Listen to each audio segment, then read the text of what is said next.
Menantu Super Sang Dewi. Bab 131. Saya ingin melihat ekspresi Anda nanti. Apa katamu? Chang Bo dibawa pergi. Di lantai atas Hotel Jianghua, si Tujing berdiri di depan jendela Prancis dan berteriak ke telepon. Ya. Suara serak Luo Beiming terdengar dari ujung telepon yang lain. Tuan Situ, ini jelas serangan balik dari Tuan Lin. Apakah kita masih ingin melanjutkan? Omong kosong, tentu saja kita akan melanjutkan. Apakah aku harus mengakui kekalahan hanya karena satu gangster hilang? Situ Jing menggeram dengan wajah muram. Tapi, Tuan Situ, apakah Anda tahu siapa yang membawa pergi Chang Bo? Siapa? Kai Wenong. Apa? Gelas anggur di tangan Situ Jing bergetar dan jatuh ke tanah. Wah! Gelas anggur pecah dan cairan berwarna merah darah menyebar. Situ Jing membelalakkan matanya dan berkata dengan tubuh gemetar, Kai Wenong tidak punya hak seperti itu, jadi mengapa dia yang bertanggung jawab di sini? Jika itu melibatkan masalah semacam itu, maka Kai Wenong memiliki kekuatan untuk bertanggung jawab. Luo Beiming berkata dengan sungguh-sungguh. Wajah si Tujing menjadi pucat, dan dia segera mengerti apa yang dimaksud Luo Beiming. Tuan muda situ, saran saya, biarkan Xiao Yi segera bersiap. Batalkan gugatannya dan biarkan Xiao Yi pergi dulu. Kalau tidak, saya khawatir target berikutnya dari grup Yang Hua adalah Xiao Yi. Kata Luo Beiming. Tidak. Keadaan sudah sampai pada titik ini, apakah kau masih ingin aku berhenti? Terlebih lagi, pabrik sudah tutup, bagaimana kau ingin dia pergi? Kata si Tujing sambil menggertakkan giginya. Kalau begitu gugatannya. Lanjutkan. Kita harus terus maju, apapun yang terjadi. Aku masih tidak percaya bahwa Tuan Lin ini bisa melawan takdir. Fang Ximin sudah mendapatkan bukti kuat yang kuberikan padanya, dan dia juga mengatakan kepadaku bahwa dia 100% yakin akan memenangkan gugatan ini. Apa yang kita takutkan dari gugatan yang pasti menang? Sekarang masyarakat ini adalah masyarakat yang menghargai bukti. Bukti tidak terbantahkan. Bisakah grup Yang Hua miliknya menyangkalnya?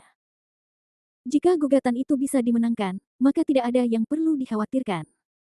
Aku hanya takut. Apa yang kamu takutkan? Tidak akan ada kecelakaan. Si Tujing langsung menyela perkataan Luo Beiming dan berteriak histeris.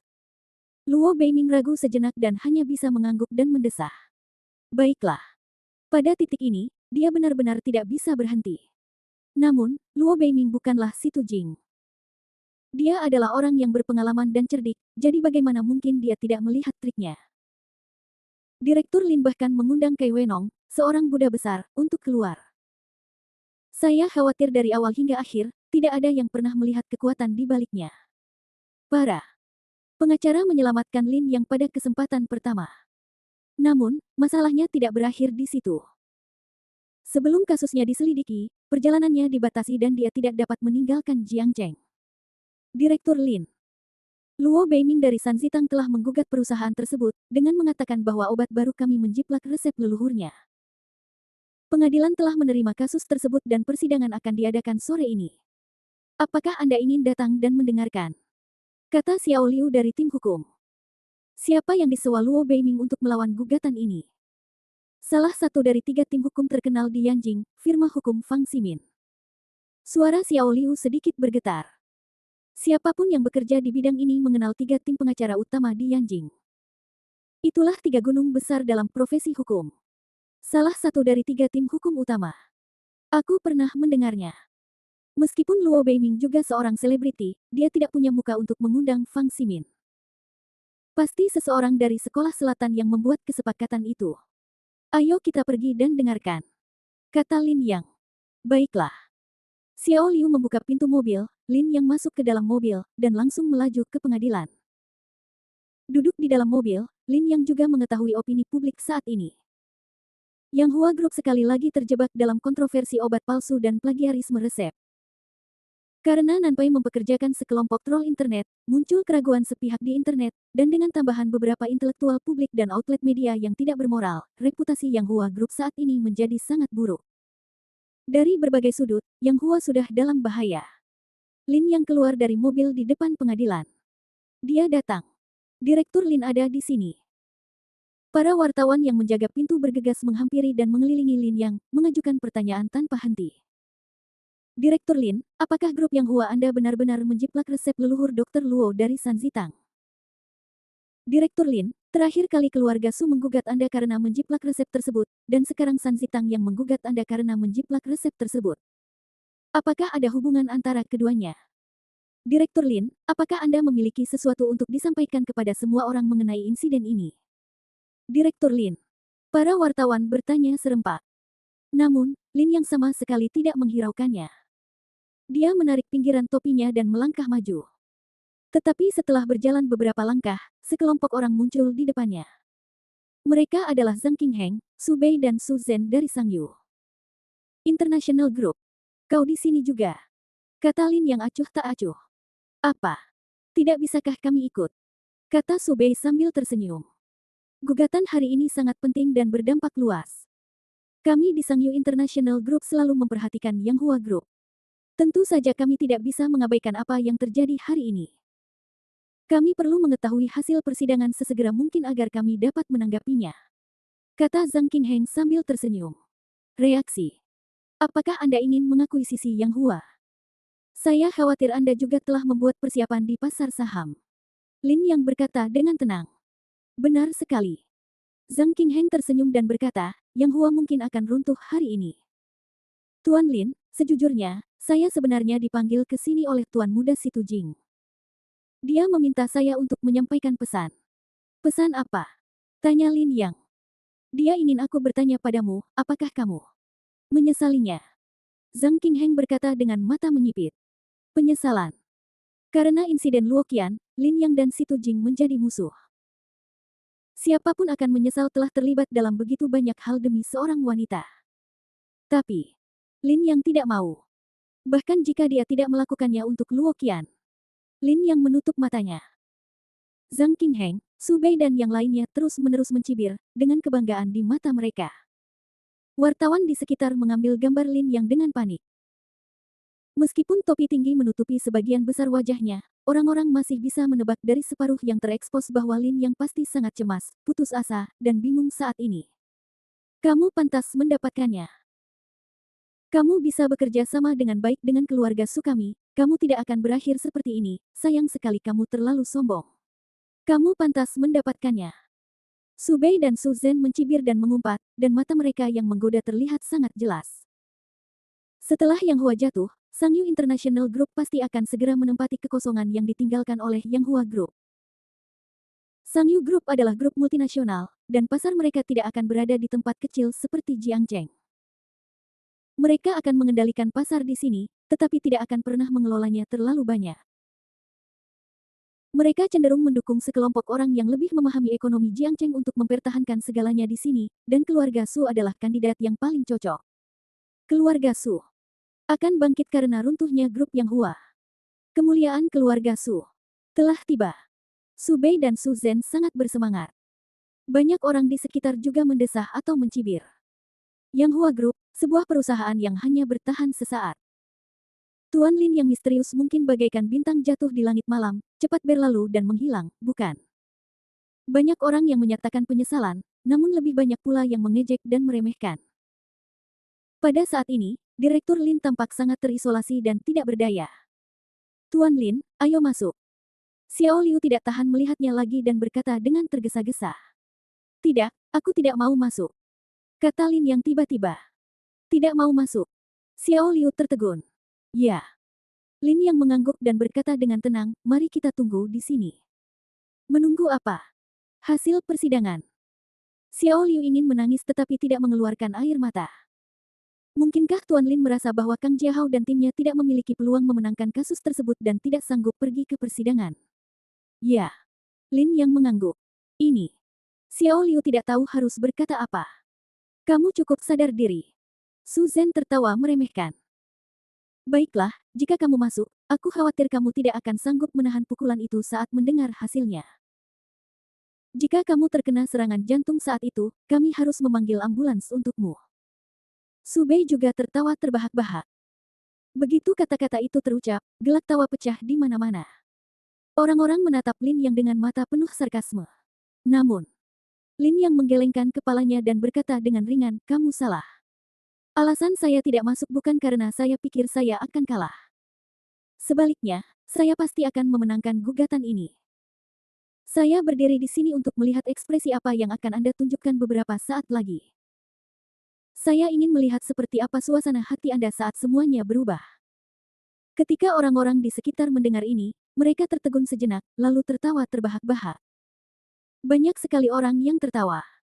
Banyak sekali orang yang tertawa terbahak-bahak. Para wartawan mengambil gambar seperti orang gila. Gila. Gila. Direktur Lin benar-benar gila. Seseorang menggelengkan kepalanya dan mendesah. Bagi semua orang, apa yang dikatakan Lin yang tidak diragukan lagi hanyalah angan-angan. Pada saat ini. Berderit. Pada saat ini, sebuah sedan Volkswagen berhenti di depan pengadilan, dan Xiao Yi, yang mengenakan kemeja putih, keluar dari mobil. Semua orang di tempat kejadian terkejut lagi. Dia benar-benar datang juga. Bab 132 Anda tidak akan memasuki gerbang ini.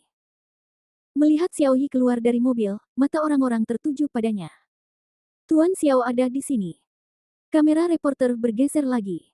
Orang-orang di sekitar tercengang. Mengapa Xiao Yi datang ke sini? Namun kemudian Xiao Yi datang bersama dua orang dengan langkah besar. Tuan Lin, Anda membuat saya terlihat sangat buruk. Xiao Yi datang di depan Lin Yang dan berkata dengan dingin. Tuan Xiao, apakah ada yang bisa saya lakukan untuk Anda? Lin Yang tetap tenang. Sesuatu. Tentu saja ada, dan cukup banyak. Ayo pergi. Masuk ke mobil dan ikuti aku kembali untuk diselidiki. Kata Xiao Yi. Apa yang sedang Anda selidiki? Tentu saja ini tentang pabrik Anda. Tuan Xiao, Direktur Lin kami telah bekerja sama dengan polisi untuk membuat pernyataan. Kecuali jika dia dipanggil, Direktur Lin kami dapat menolak pertanyaan apapun dari siapapun. Xiao Liu melangkah maju dan berkata dengan serius. Saya tidak bertanya. Tidak menginterogasi. Saya hanya mengonfirmasi. Saya menduga pabrik farmasi Yang Hua adalah tempat kerja ilegal. Saya tidak hanya akan menutup pabrik, saya juga akan meminta pertanggungjawaban mereka. Teriak Xiao Yi dengan tegas. Apa? Xiao Liu tercengang. Tuan Lin, silakan masuk. Apakah Anda benar-benar harus meminta orang-orang saya untuk mengundang Anda masuk ke dalam mobil? Xiao Yi mendengus dingin. Jangan masuk ke mobil, Tuan Lin, saya sedang menghubungi kantor sekarang. Kata Xiao Liu dengan tergesa-gesa. Tidak ada gunanya bahkan jika kau menarik Kang Jiahao dan Ji Wen keluar. Kata Xiao Yi. Kamu. Xiao Liu sangat marah hingga tidak bisa berkata apa-apa. Namun, pada saat ini, Lin Yang tiba-tiba berbicara. Xiao Yi, apakah kamu yakin ingin menutup pabrikku? Apa? Apakah aku perlu membicarakannya denganmu? Xiao Yi mengerutkan kening. Siapa kau? Tidak bisakah Tuan Xiao menyentuh pabrikmu? Su Bei di sebelahnya tidak bisa menahan diri untuk tidak mencibir. Kau benar, dia benar-benar tidak bisa menyentuh pabrikku. Lin Yang mengangguk. Begitu kata-kata itu diucapkan, terdengar lagi ledakan tawa dari para penonton. Xiao Yi sangat marah dan mengangguk berulang kali, lalu meraih lengan Lin Yang, kalau begitu aku ingin melihat kemampuan apa yang kamu miliki yang dapat mencegahku menyentuhmu. Setelah mengatakan itu, dia hendak menyeret Lin Yang ke dalam mobil. Tuan Xiao, apa yang sedang Anda lakukan? Xiao Liu hendak bergegas maju untuk menghentikannya. Pergi sana, atau aku akan menuntutmu karena menghalangi urusan resmi. Orang di belakang menghentikan Xiao Liu.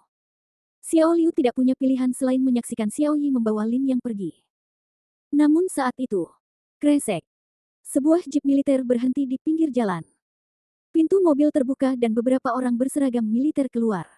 Siapa Xiao Yi? Tanya pengunjung itu. Siapa kamu?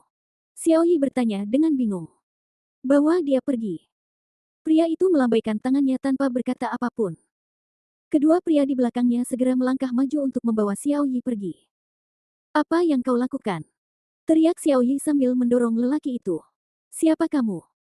Orang-orang yang menarik Xiao Liu dari belakang juga bergegas dan berteriak. Pengunjung itu tidak berbicara, tetapi mengeluarkan identitasnya dan menunjukkannya kepada Xiao Yi. Wajah Xiao Yi berubah drastis, dan rasa dingin menjalar ke sekujur tubuhnya. Ayo pergi. Apa kau benar-benar harus menggunakan kekerasan? Kata pria itu tanpa ekspresi. Xiao Yi membuka mulutnya dan ingin mengatakan sesuatu. Jika ada yang ingin kau katakan, kita bicarakan di mobil saja. Pria itu menarik lengan Xiao Yi dan menariknya masuk ke dalam jeep. Sungguh cepat dan menentukan. Meninggalkan sekelompok orang yang kebingungan. Ini. Kawan, apa salahku? Mengapa ketua tim ingin menyelidikiku? Setelah naik ke jeep, Xiaoyi tidak dapat menahan diri untuk bertanya lagi. Apa kesalahanmu? Kamu masih tidak tahu apa kesalahanmu saat ini. Orang di kursi pengemudi mencibir dan berkata, apakah kamu tahu pabrik siapa yang kamu tutup? Bukankah itu pabrik yang Hua Group? Xiaoyi bertanya dengan ragu-ragu. Itu dulu. Sekarang dia berafiliasi dengan pabrik farmasi yang berada tepat di bawah distrik ketiga. Apa? Xiaoyi terkejut. Pabrik farmasi ini akan memasok obat-obatan paling canggih untuk pasukan guna memastikan efektivitas tempur dan vitalitas para prajurit. Namun, Anda menutupnya. Siapa lagi yang harus kami tangkap jika bukan Anda? Nama Anda Xiaoyi, kan? Meskipun saya tidak tahu siapa yang menggunakan Anda sebagai senjata, Anda akan menderita kali ini. Pria itu berkata dengan tenang, lalu menginjak pedal gas dan melaju pergi. Begitu mobil mulai melaju, para wartawan segera menangkap wajah pucat pasi Xiaoyi melalui jendela. Kebalikan seperti itu mengejutkan semua orang. Termasuk Su Bei, Su Zhen dan Zhang Qingheng yang arogan. Mereka bertiga ketakutan dan berkeringat dingin. Xiaoyi pergi begitu saja. Apa yang terjadi? Mengapa Tuan Xiao tiba-tiba dibawa pergi? Siapa saja rekan-rekan itu? Orang-orang di sekitar membicarakannya, dan wartawan mulai memusatkan perhatian pada mereka. Namun tak lama kemudian, banyak wartawan menerima telepon, yang meminta mereka untuk tidak menyebarkan atau menerbitkan masalah tersebut. Orang-orang merasa ngeri dan menyadari keseriusan masalah ini. Zhang Qingheng menatap Lin Yang dengan tak percaya. Ini, apakah kau melakukan ini? Su Bei bertanya dengan gemetar. Bagaimana mungkin? Su Zhen berteriak cemas, ini tidak ada hubungannya dengan Lin Yang. Tuan Xiao hanya pergi ke sana dan akan segera kembali. Jangan ribut. Itu. Benar. Su Bei menarik napas dan wajahnya sedikit kembali normal. Namun detik berikutnya, Lin Yang berbicara. Aku pasti berhasil. Begitu kata-kata itu terucap, jantung Su Bei dan Zhang Qingheng hampir melompat keluar dari tenggorokan mereka. Aku tidak percaya. Aku tidak percaya. Teriak Su Bei dengan gemetar. Su Zhen semakin menjerit, kamu berbohong, tidak akan ada yang percaya padamu, kamu berbohong. Lin Yang menggelengkan kepalanya, terlalu malas untuk menjelaskan. Lihat, siapa dia? Pada saat itu, terdengar teriakan. Perhatian semua orang tertuju padanya. Semua orang menoleh dan melihat sekelompok orang mengenakan jas dan membawa tas kerja mendekat. Orang-orang ini berbaris serempak, semuanya berwajah serius dan mengenakan kacamata beralas kuning. Mereka tampak gagah dan mengesankan. Melihat orang-orang ini, Zhang Qingheng sangat gembira. Para wartawan mengambil banyak foto. Banyak orang tampak bingung sampai seseorang berteriak. Ini tim hukum Fang Ximin dari Yanjing. Suara ini meledak seperti guntur. Seluruh suasana langsung mendidih karena kegembiraan. Apa? Tim hukum Fang Ximin ada di sini. Ya Tuhan, mungkinkah tim hukum Fang Ximin yang akan menggugat grup Yang Hua kali ini? Itu salah satu dari 3 tim hukum utama di Yanjing, dan tim hukum teratas di negara ini. Tingkat kemenangan mereka mencapai 95%. Teriakan terdengar satu demi satu, dan semua orang membelalakan mata, menatap orang-orang ini dengan linglung. Kau lihat itu. Tuan Lin. Kau sudah kalah. Kau sudah kalah. Su Zhen menunjuk hidung Lin Yang dan berteriak. Bagus sekali kau memiliki Kang Jiahao, tapi dibandingkan dengan tim pengacara dari Yanjing, Kang Jiahao masih terlalu muda. Su Bei tersadar dan mencibir. Zhang Qingheng tidak mengatakan apa-apa, tetapi hanya menatap Lin Yang dengan tenang. Dia ingin melihat ekspresi luar biasa seperti apa yang akan ditunjukkan Tuan Lin saat ini. Tapi, Lin Yang tampak sangat tenang. Apa? Apakah menurutmu Kang Jiahao bisa menang? Zhang Qingheng tidak dapat menahan diri untuk bertanya. Saya yakin gugatan ini tidak akan berlanjut dan Luo Beiming akan mencabut gugatannya, kata Lin Yang. Begitu kata-kata itu diucapkan, tempat itu menjadi sunyi senyap. Fang Ximin, yang hendak berjalan menuju pengadilan, tiba-tiba berhenti dan menatap Lin Yang. Apakah ini Tuan Lin? Mengapa Anda begitu yakin? Mungkinkah Luo Beiming telah disuap oleh Anda? Fang Ximin bertanya. Saya tidak menghubungi Luo Beiming selama beberapa hari terakhir, dan saya juga tidak menghubunginya. Saya bahkan tidak tahu bukti apa yang dia miliki untuk membuktikan bahwa resep saya dijiplak dari San Zitang. Lin Yang menggelengkan kepalanya. Lalu mengapa kau berkata begitu? Fang Ximin bertanya dengan marah. Alasannya sangat sederhana, karena kamu tidak tahu cara memasuki gerbang ini. Kata Lin Yang. Begitu kata-kata itu diucapkan, semua pengacara serius tidak dapat menahan tawa. Apa kamu bicara omong kosong? Jangan masuk gerbang ini. Semua orang tahu bahwa Fang Ximin adalah orang yang paling tegas dan dia selalu menepati janjinya. Kali ini dia telah berjanji untuk membantu Luo Beiming memenangkan gugatan, jadi bagaimana dia bisa melarikan diri di saat kritis? Itu akan menjadi pukulan serius bagi reputasinya. Dia sangat mementingkan reputasinya. Karena kamu sudah bilang begitu, baiklah, aku akan masuk dan menunjukkannya kepadamu sekarang. Fang Ximin merasa kesal dan tertawa karena marah. Semua orang di sekitar penuh dengan ejekan. Lin Yang tidak mengatakan apa-apa. Fang Ximin berjalan lurus menuju gerbang sambil menenteng tas kerjanya. Tetapi saat Fang Ximin hendak melangkah memasuki pintu. Bas. Bas bas bas. Kantong pinggang Fang Ximin tiba-tiba bergetar. Apakah ada panggilan telepon? Semua orang di tempat kejadian terkejut. Pengacara Fang. Orang di belakangnya mengingatkan dengan hati-hati. Ekspresi Fang Ximin juga sedikit tidak wajar, tetapi dia menatap Lin Yang dengan tajam dan berkata dengan marah, "Tidak, aku tidak akan menjawab panggilan siapapun sekarang. Ayo masuk dan selesaikan gugatannya dulu." Setelah itu, dia masuk ke dalam. Zhang Qingheng dan dua orang lainnya segera merasa lega dan menghela napas lega. Namun, saat Fang Ximin melangkah maju, terdengar raungan marah dari belakang. "Ximin, berhenti di situ." Begitu kata-kata itu terucap, Fang Ximin gemetar dan tiba-tiba berbalik, hanya untuk melihat seorang lelaki tua keluar dari mobil dan berjalan ke arahnya dengan marah. Fang Ximin terkejut dan berteriak, "Ayah! Apa?" Semua orang di depan gerbang tercengang. Bab 133, apa metodeku? Fang Ximin gemetar seluruh tubuhnya, wajah tampannya dipenuhi ketakutan, dan dia segera menundukkan kepalanya. Tatapan itu seperti anak kecil yang melakukan kesalahan. Orang yang datang adalah seorang lelaki tua berbaju putih. Ekspresinya serius, matanya dipenuhi amarah, dan dia menatap Fang Ximin yang berjalan cepat ke arahnya. Ketika dia berdiri di depan Fang Ximin, dia berteriak lagi, "Angkat kepalamu." Fang Ximin mengangkat kepalanya perlahan. Di mana sikap seorang pengacara terkenal di negara ini? Wah! Sebuah tamparan keras mendarat di wajah Fang Ximin. Fang Ximin dipukul mundur berulang kali, menutupi wajahnya. Ada bekas tamparan merah terang di pipi kanannya, yang sangat menakutkan. Hah! Orang-orang di sekitar tercengang sejenak. Para wartawan juga tercengang. Mereka semua memegang mikrofon dan kamera dan menatap pemandangan mengerikan ini dengan linglung. Lin yang memperhatikan dengan tenang. Dia sudah menduga hal ini akan terjadi. Karena orang tua ini adalah Fang Hong. Fang adalah ayah Min. Ketika pertama kali melihat Fang Hong, dia merasa bahwa dia tampak familiar. Kemudian, setelah berjalan keluar dari sanatorium, dia tiba-tiba menyadari bahwa Fang Hong ini sepertinya berasal dari Yanjing. Setelah memikirkannya dengan saksama, dia merasa lega bahwa bukan suatu kebetulan Fang Ximin datang ke sini. Fang Ximin sangat menghormati ayahnya, dan Fang Hong juga sangat tegas dalam mendisiplinkan putranya. Jika Fang Hong turun tangan, Fang Ximin pasti akan menghentikannya. Oleh karena itu, Lin Yang segera memberitahu Fang Hong tentang berita bahwa Fang Ximin akan menuntut Yang Hua atas nama Luo Beiming. Ketika Fang Hong mengetahuinya, dia sangat marah dan segera bergegas keluar dari sanatorium dan datang ke sini. "Ayah, kamu. Tidakkah kamu akan menemui Paman Zeng? Mengapa kamu ada di sini?"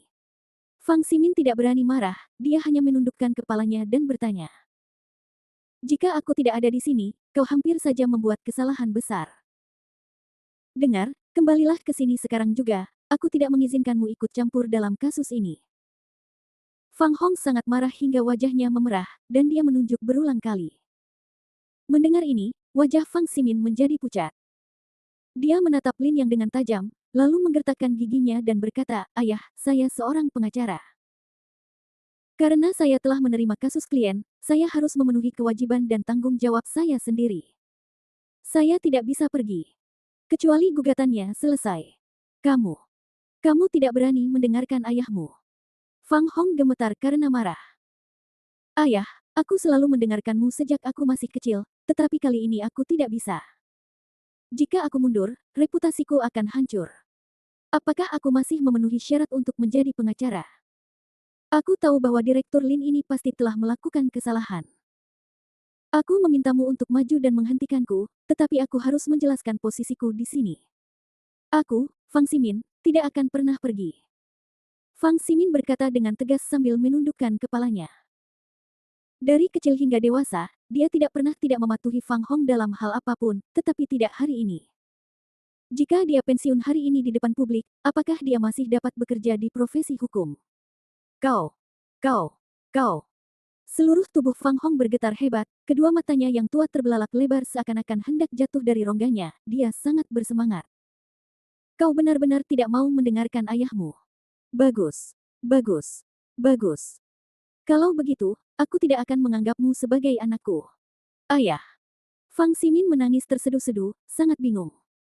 Tetapi Fang Hong tiba-tiba bergerak dan menghantam gerbang besi di sebelahnya dengan kepalanya. Fang Ximin ketakutan dan segera menangkap Fang Hong. Ayah, apa yang sedang ayah lakukan? Teriaknya cemas.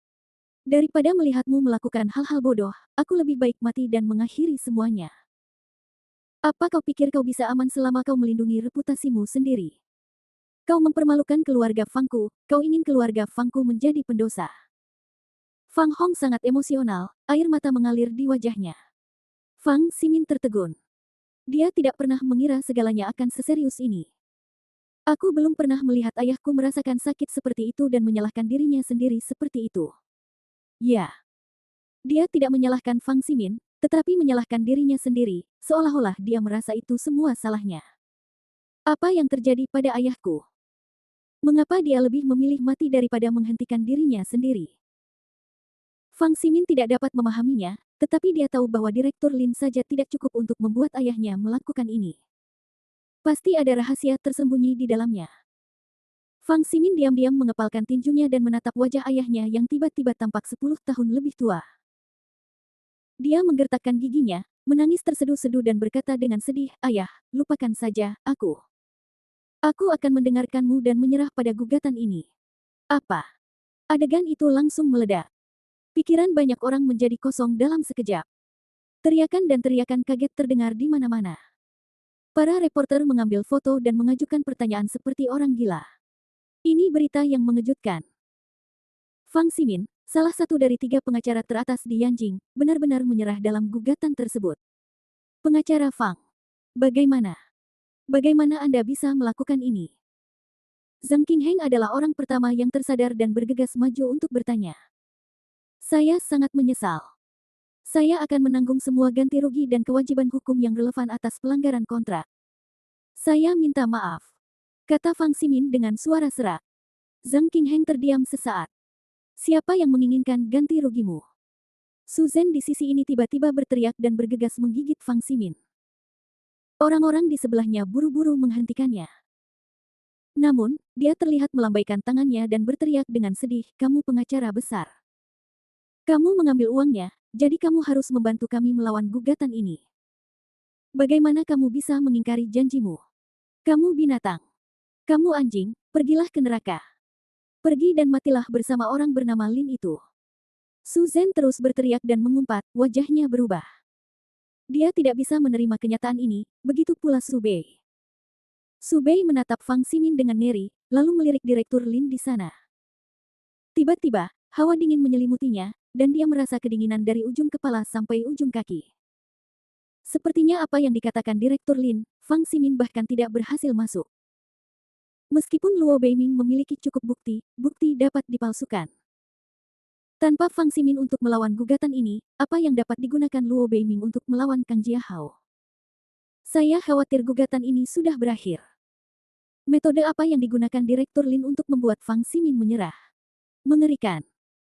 Orang-orang di sekitar berbicara, dan masing-masing dari mereka menatap Direktur Lin dengan mata penuh ketakutan. Dasar bocah nakal, kau masih punya hati nurani. Kembalilah bersamaku, kembalilah bersamaku. Fang Hong tahu bahwa hati putranya hancur, tetapi ia tidak punya pilihan. Ia meraih tangan Fang Ximin dan berjalan dengan gemetar menuju tempat parkir mobil di sisi jalan. Tak lama kemudian, Fang Ximin pergi. Orang-orang di tempat kejadian sudah terkejut. Seseorang mengunggah adegan ini ke internet menggunakan telepon seluler, dan dunia internet pun langsung heboh. Tidak seorang pun menduga akan terjadi perubahan situasi yang begitu besar. Beberapa orang memarahi Direktur Lin, mengatakan bahwa Direktur Lin menyuap ayah Fang Hong dan menggunakan ayah Fang Hong untuk memaksa Fang Ximin berkompromi. Tetapi dugaan ini dengan cepat terbantahkan.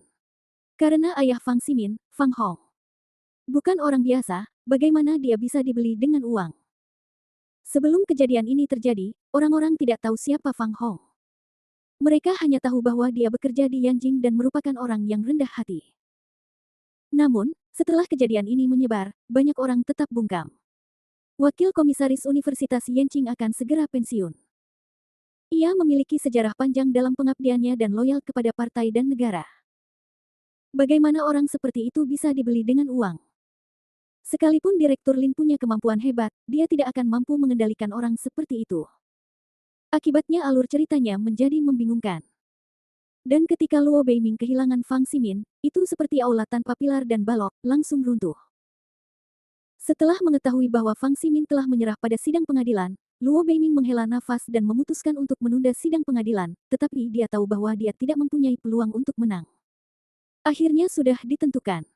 Su Bei dan Su Zhen merasa putus asa. Apa? Bagaimana dengan metodeku?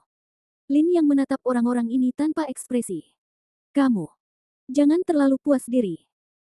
Zhang Qingheng menggertakkan giginya dan berkata dengan dingin, meskipun kamu memenangkan gugatan, penipuan dan eksploitasi pekerja oleh grup Yang Hua belum berakhir. Pasar sahammu sedang kacau, dan grup Sangyu kami telah mulai mengerahkan kekuatannya. Bahkan jika kamu tidak dapat menyelesaikannya, kamu pasti akan terluka parah kali ini. Jadi, apakah kamu benar-benar berpikir bahwa grup Yang Hua kami takut pada grup Sangyumu? Lin yang tiba-tiba berkata. Zhang Qingheng tercengang, seberapa besar perusahaan Anda padahal baru saja berdiri? Berapa banyak aset yang Anda miliki? Bagaimana Anda bisa bersaing dengan kami? Meskipun kami baru saja berdiri, jika Anda mengatakan bahwa aset kami kecil, maka saya tidak akan setuju. Lin yang mengeluarkan ponselnya dan menghubungi sebuah nomor. Wah, aku tahu segalanya. Jangan khawatir, aku akan mengurusnya. Kata Zheng Nantian dengan suara berat di ujung telepon, dengan kemarahan yang kuat dalam kata-katanya. Lin yang tersenyum tipis dan berkata, saya merasa lega dengan apa yang dikatakan Senior Zheng, tetapi Senior Zheng, ada hal lain yang ingin saya sampaikan kepada Anda. Katakan apa itu? Ini tentang subsidi yang saya tolak sebelumnya. Saya ingin bertanya berapa jumlahnya. Ya. Saya khawatir saya hanya bisa mengajukan 7 miliar kepada Anda. Saya menginginkannya. Lin yang berkata dengan tenang. Bab 134 saya tidak punya niat untuk menang. Tidak seorang pun di sekitar dapat mendengar dengan jelas siapa yang dipanggil Direktur Lin atau apa yang dikatakannya. Tetapi orang di sebelahnya samar-samar mendengar suatu nomor dari telepon. 7 miliar. Apakah itu uang? Banyak kepala orang yang hampir meledak. Terutama Zhang Qingheng, kakinya hampir lemas dan dia terduduk di tanah. 7 miliar. Mungkinkah? Grup Yang Hua masih memiliki cadangan 7 miliar. Jika demikian halnya, serangan grup Sangyu tidak akan menimbulkan ancaman apapun bagi mereka, dan grup Yang Hua bahkan mungkin menggunakan dana sebesar ini untuk melawan. Bagaimana caranya? Zhang Qingheng gemetaran. Dia tidak menyangka kekuatan Lin yang begitu kuat. Kau pasti berbohong. Katanya dengan gemetar. Kita semua sudah dewasa. Berbohong tidak akan ada gunanya bagiku, tetapi akan merusak reputasiku. Apa menurutmu aku akan melakukan hal yang membosankan seperti itu? Lin yang meletakkan teleponnya dan berkata. Wajah Zhang Qingheng memerah dan putih, dan akhirnya dia berbalik dan pergi. Dia harus melaporkan masalah tersebut ke Situ Jing dan memberitahu perusahaan agar menyiapkan kebijakan untuk mengatasinya. Tetapi saat Zhang Qingheng hendak pergi, Lin yang tiba-tiba berteriak. Tunggu sebentar. Zhang Qingheng menatap Lin yang dengan takut dan marah. Kembalilah dan tanyakan pada Situ Jing atau sekolah selatan untukku. Jangan menyesal jika kau memprovokasiku. Kata Lin yang dengan tenang. Ini sepertinya jawaban atas pertanyaan yang diajukan Zhang Qingheng kepada Lin yang sebelumnya. Setelah mendengar ini, wajah Zhang Qingheng langsung menjadi sangat muram. Dia menggertakkan giginya, tidak berkata apa-apa, masuk ke mobil dan pergi dengan rasa malu. Setelah Zhang Qingheng pergi, Su Bei dan Su Zhen tidak berani tinggal lama dan meninggalkan tempat kejadian dengan gemetar. Mereka juga harus bergegas kembali untuk menjelaskan masalah itu kepada Nyonya Tua Su. Xiao Liu yang ada di sebelahnya gemetar karena kegirangan, dan matanya penuh kekaguman saat menatap Lin Yang. Siapa yang mengira bahwa dalam situasi yang begitu putus asa, Lin Yang dapat membalikkan keadaan hanya dengan beberapa kata. Sungguh mengerikan. Para wartawan berkumpul lagi dan terus mengajukan pertanyaan. Pada saat ini, banyak wartawan menganggap Lin Yang sangat tampan. Mereka yang sebelumnya mengejek Lin Yang juga merasa sangat malu dan pergi dengan tenang. Persidangan berakhir tergesa-gesa dalam waktu kurang dari 2 jam. Ketika Kang Jiahao, Jiwen dan yang lainnya keluar dari pengadilan, mereka semua memiliki ekspresi bingung di wajah mereka. Jelas, mereka tidak menyangka Fang Ximin akan mundur tiba-tiba. Mereka bersiap untuk pertempuran berdarah, tetapi mereka tidak pernah menduga bahwa saat mereka siap, pihak lain malah kalah. Setelah mereka kembali ke perusahaan dan mengetahui rangkaian kejadian ini, keterkejutan dan keheranan tampak jelas di wajah mereka. Xiao Yi ditangkap, Chang Bo jatuh, dan Fang Ximin tiba-tiba pergi. Apakah ini dilakukan oleh Direktur Lin? Ma Hai duduk di sofa di perusahaan, menatap kosong ke arah pria yang berdiri di depan jendela setinggi lantai hingga langit-langit. Pada saat ini, dia menatap pria ini lagi dan merasa bahwa dia sangat misterius dan aneh. Langkah selanjutnya adalah menghadapi balas dendam grup Sangyu.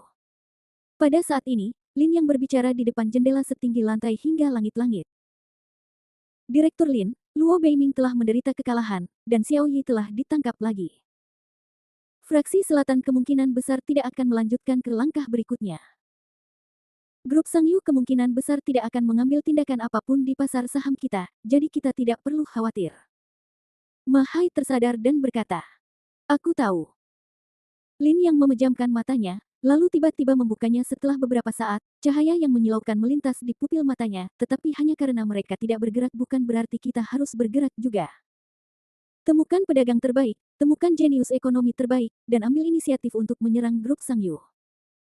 Ma Hai hampir jatuh dari sofa saat mendengar ini. Tuan Lin, Anda tidak bisa melakukan itu. Teriaknya tergesa-gesa. Kenapa? Lin yang bertanya dengan tenang sambil menoleh ke samping. Perusahaan kami baru saja berdiri, dan banyak hal yang belum stabil. Jika kami memulai perang bisnis saat ini, itu akan sangat merugikan Yang Hua kami. Terlebih lagi, Sangyu Group adalah grup perdagangan multinasional. Mereka memiliki fondasi yang kokoh, dana yang cukup, dan jaringan hubungan yang kompleks. Dibandingkan dengan mereka, kami terlalu belum dewasa. Tuan Lin, mohon jangan impulsif. Ma Hai adalah seorang veteran. Dapat dilihat dari manajemen keluarga Ma yang tertib, ia memiliki pemahaman yang mendalam tentang dunia bisnis dan cukup mengenal beberapa perusahaan dan badan usaha besar dalam negeri. Ya, Yang Hua memang sedang dalam momentum yang kuat, dan ia memegang 2 resep. Yang unik, sehingga masa depannya dapat dikatakan tidak terbatas. Namun, semuanya memiliki proses yang bertahap dan berulang. Sudah berapa lama Yang Hua berdiri? Hanya ingin bersaing dengan Sangyu Group. Itu sama saja dengan meminta kematian. Namun, Lin yang menggelengkan kepalanya dan berkata dengan ringan, "Jangan khawatir, lakukan saja. Kita tidak punya peluang untuk menang. Aku tidak siap untuk menang." Apa? Ma Hai tercengang, mengira dia salah dengar. Dari awal hingga akhir, saya tidak berencana untuk menang, tetapi bagi saya, selama saya melakukannya, saya menang. Ma Hai, saya tidak kekurangan uang, dan saya tidak kekurangan kesempatan. Bahkan jika Yang Hua terluka dalam pertempuran ini, saya dapat membuatnya pulih dalam waktu yang sangat singkat. Saya bahkan dapat membuatnya mencapai level dan posisi yang lebih tinggi. Tetapi Sangyu Group berbeda. Mereka telah menderita kerugian besar dan mustahil bagi mereka untuk pulih secepat saya. Jadi, saya ingin Anda berjuang, dan berjuang tanpa ragu-ragu, bahkan jika perusahaan bangkrut. Lin yang berkata dengan dingin. Napas Ma Hai menjadi cepat. Dia menatap Lin yang dengan linglung, dan melihat ekspresinya yang serius, dia menarik napas panjang dan berkata dengan serius, "Tuan Lin, harap tenang, serahkan masalah ini padaku." Karena semuanya sudah sampai pada titik ini, kebencian antara grup Yang Hua dan grup Sangyu telah terbentuk, dan ini adalah pertarungan sampai mati. Direktur Lin telah berbicara, jadi dia tidak perlu takut. Baiklah. Lin yang mengangguk, dan berkata, "Di mana Su Tian?" Dia kembali. Dia mengatakan ada sesuatu yang terjadi di Nancheng. Mahai ragu-ragu untuk berbicara. Saya mengerti. Saya serahkan urusan perusahaan kepada Anda. Saya akan kembali dulu. Lin yang membersihkan debu dari tubuhnya, mengeluarkan jarum perak, dan menusuk lehernya. Dalam sekejap, wajahnya sedikit berubah. Wajahnya bukan lagi wajah tampan Tuan Lin, tetapi kembali ke penampilan Lin Yang. Tuan Lin. Ada lagi. Lin Yang menoleh. Begini. Su Tian berkata saat dia kembali. Dia berharap kamu bisa pergi ke rumah sakit untuk menjenguk Su Suangsuan. Dia sudah tahu apa yang terjadi dan telah mendidik Su Suangsuan. Dia meminta maaf kepadamu atas nama Su Suangsuan. Jika memungkinkan, dia berharap kamu bisa membantu. Kata Mahai setelah ragu-ragu. Alis Lin yang bergerak sedikit, dan akhirnya mengangguk, lupakan saja, tidak ada gunanya berdebat terlalu banyak dengan seorang gadis kecil. Saya akan pergi ke rumah sakit untuk menjenguk Su Suangsuan nanti. Terima kasih atas kerja keras Anda, Tuan Lin.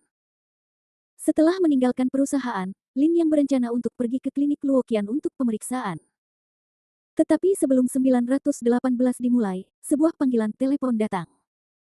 Lin yang melirik telepon, mengerutkan kening, dan segera menjawabnya. Lin Yang, kamu di mana? Suara ragu Suguang terdengar dari ujung telepon. Ayah, ada apa? Lin Yang bertanya dengan tenang. Suguang terdiam beberapa saat, lalu menghela napas dan berkata, Lin Yang, aku tahu kamu dan Xiaoyan akan bercerai, tetapi kamu belum mendapatkan surat cerai, jadi kamu masih suaminya. Jika kamu bebas, kembalilah, Xiaoyan. Su Guang. Tampaknya tidak tahu harus berkata apa. Tapi Lin yang sudah mengerti sesuatu. Ayah, jangan khawatir, aku akan kembali sekarang. Maafkan aku. Kata Su Guang serak dan menutup telepon. Lin yang menginjak pedal gas dan melaju menuju komunitas tempat ia tinggal selama 3 tahun. Setelah naik ke atas, Su Guang membuka pintu. Apa yang kau lakukan di sini, anjing? Melihat Lin yang memasuki rumah, Zhang Qingyu menjadi marah dan menunjuk hidung Lin yang serta mengumpatnya. Qingyu, kenapa kamu bicara seperti itu? Lin Yang adalah menantu kita. Su Guang buru-buru menasihati. Menantu laki-laki. Apakah dia pantas? Menantu laki-lakiku adalah Tuan Lin dari grup Yang Hua. Bukan dia. Dan jika bukan karena dia, Xiaoyanku tidak akan seperti ini. Zhang Qingyu sangat emosional dan mengambil sapu di sebelahnya untuk memukul Lin Yang. Tetapi pada saat ini, pintu ruangan itu didorong terbuka. Su Yan, mengenakan setelan wanita dan tampak kuyu, berjalan keluar. Bu, hentikan. Xiao Yan. Zhang Qingyu sangat gembira, kamu akhirnya mau keluar. Bu, jangan buat Lin Yang kesulitan. Lin Yang, masuklah. Ada yang ingin kukatakan padamu.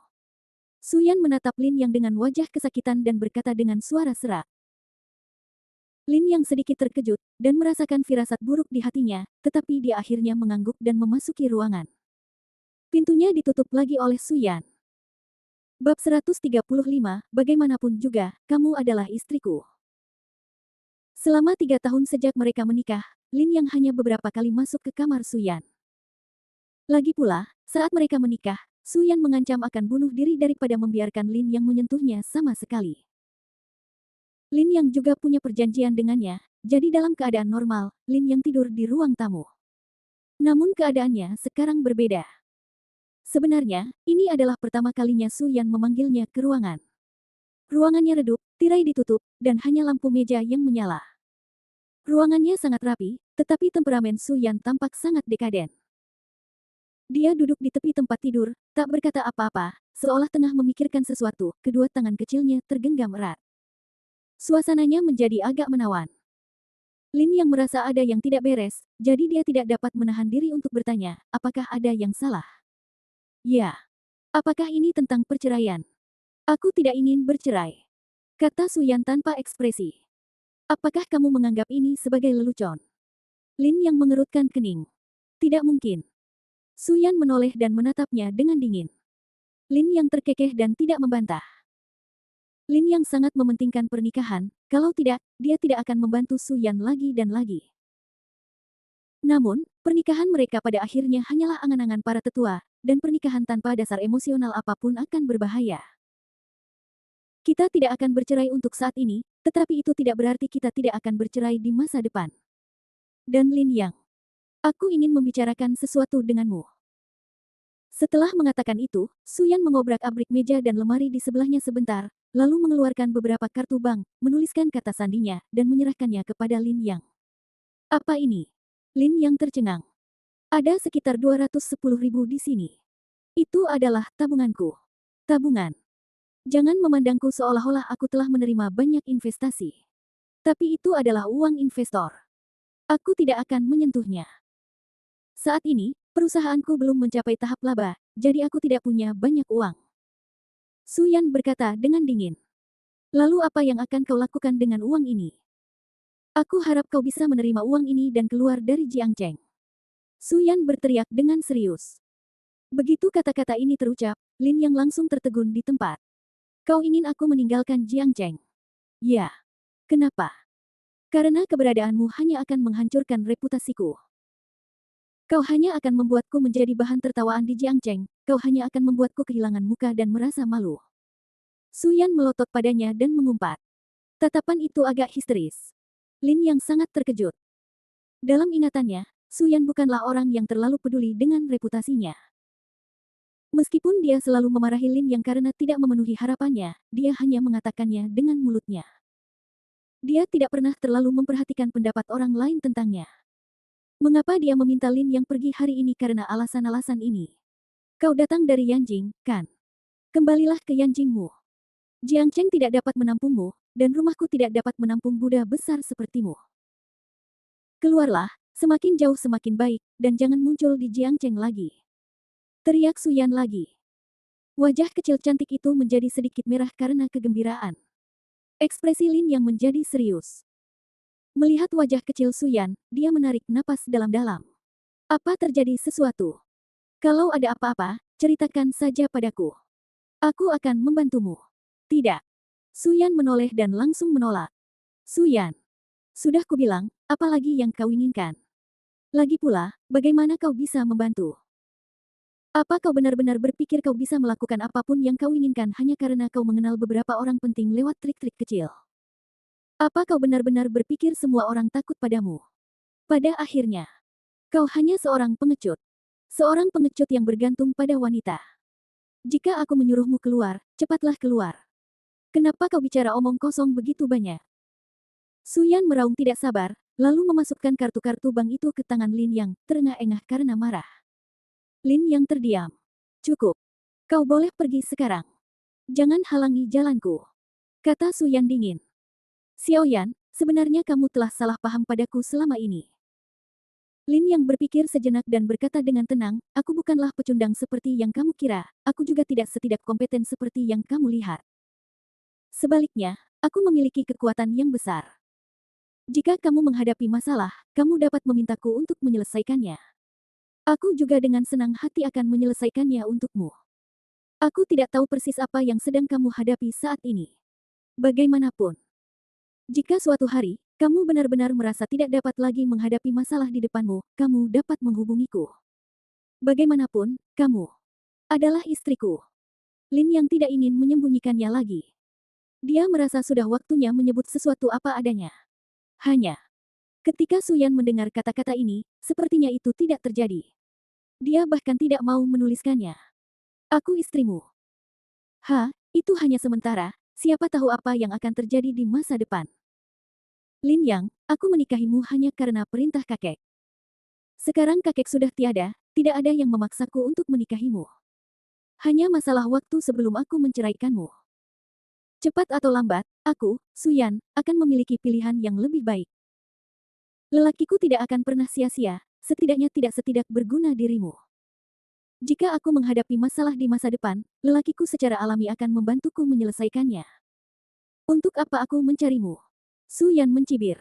Oh, apakah kamu punya seseorang yang kamu sukai? Wajah Lin yang sedikit muram. Entah mengapa, dia merasa sangat tidak nyaman. Ya, siapa? Orang itu adalah seseorang yang hanya bisa kamu kagumi. Kamu pasti pernah mendengar tentangnya. Dia adalah Tuan Lin dari Yang Hua Group. Suyan terkekeh. Tuan Lin. Lin yang tercengang. Semua orang di Jiangcheng tahu bahwa Direktur Lin mengejarku dan menyukaiku.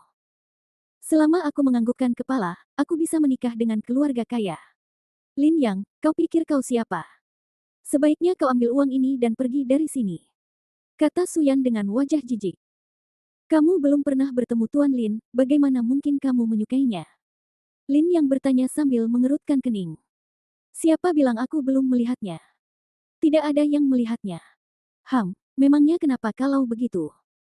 Aku suka dia karena dia kaya, aku suka dia karena dia cakap, jadi kenapa? Apa kau puas? Suyan berkata dengan dingin. Kamu bukan wanita yang sombong. Lin yang menggelengkan kepalanya, melihat kartu bank di tangannya, lalu meletakkannya di atas meja di sampingnya dan berkata dengan ringan, kamu hanya ingin aku pergi. Aku tidak bodoh. Aku bisa melihatnya. Meskipun aku tidak tahu masalah apa yang telah kamu hadapi, aku tetap mengatakan hal yang sama. Jika kamu memiliki masalah, hubungi aku. Setelah itu, Lin yang berbalik dan meninggalkan ruangan. Dia tahu bahwa tidak peduli seberapa banyak dia berkata, itu akan sia-sia karena Su Yan sudah membuat keputusannya. Begitu pintu terbuka, Zhang Qingyu dan Su Guang berdiri di luar pintu, menguping. Ketika mereka melihat pintu dibuka, mereka berdua berdiri dengan cepat. Su Guang terbatuk untuk menyembunyikan rasa malunya. Namun, Zhang Qingyu menunjuk ke arah pintu dan berteriak, keluar. Lin Yang tidak mengatakan apapun dan langsung turun ke bawah. Saat pintu tertutup, Su Yan ambruk di tempat tidur. Sesaat kemudian, dia membenamkan kepalanya di bantal dan menangis terseduh-seduh. Putriku. Zhang Qingyu yang berada di luar pintu ingin masuk, tetapi ketika dia melihat penampilan Su Yan, dia berhenti. Bu, bantu aku menutup pintu, aku ingin waktu tenang. Su Yan menyeka air matanya merah dan dia berbicara dengan suara serak. Zhang Qingyu tidak tahan lagi, jadi dia tidak bertanya apa-apa lagi dan menutup pintu. Su Yan menangis sejenak, lalu mengambil telepon di sebelahnya dan dengan lembut menekan sebuah nomor. Xiao Yan, ada apa? Terdengar suara tua di ujung telepon. Grandpa, I have already driven him away. I think he should take a car to leave Jiangcheng. That's good, this is the only way. Direktur Lindusen plan to marry you. This is something I didn't expect. Since Director Lin Chan provide you with shelter, if you want Lin Yang to live, the only way is to let him leave Jiangcheng and fly away. Grandpa, Guang Liu. How is it now? I have received the news that Kaijia and Yuejia have taken action. They can bear the anger after all, they are afraid that they will send someone to Jiangcheng soon. Xiao Yan, your situation is not optimistic. Please discuss with your parents and come to Grandpa to avoid it first. I will let my parents go there first. Where are you? I'll go there later. My company is just starting out, and I can waste it. This opportunity. Xiao Yan, do you think my grandfather is confused? Are you afraid of implicating my grandfather, so you didn't come? I don't mean that, grandfather, I really just want to develop the company well. It's time now, you still want to develop the company. Are you crazy? Grandfather. It's okay, although Director Lindusen plan to marry me, in name, I still have a cooperative relationship with Yang Hua Group, don't worry. If something happens to me, I don't look at the monk's face and the Buddha's face. As an ally, Yang Hua Group will definitely take action. Don't worry. Su Yan forced her to smile and then hung up the phone.